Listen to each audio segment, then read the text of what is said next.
Hi, this is Mitch and welcome to today's Kipcon Minute. One of the most common things that we find in our communities are wood decks at the back of the community. As these decks age, it's very important that we look at them on an ongoing basis to make sure they're safe and they're sound for the people that occupy them with parties and just living on them.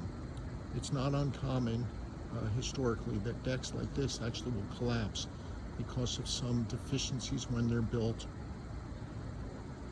Here's an example of an entire row of wood decks.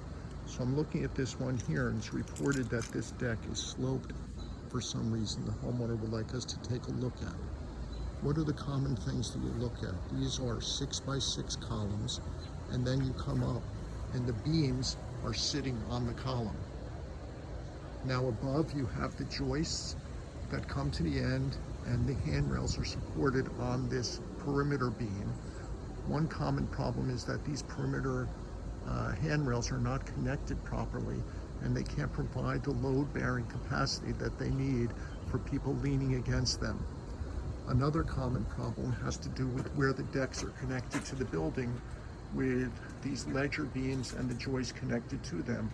But in this case, there's a settlement and slope, and the people are wondering why.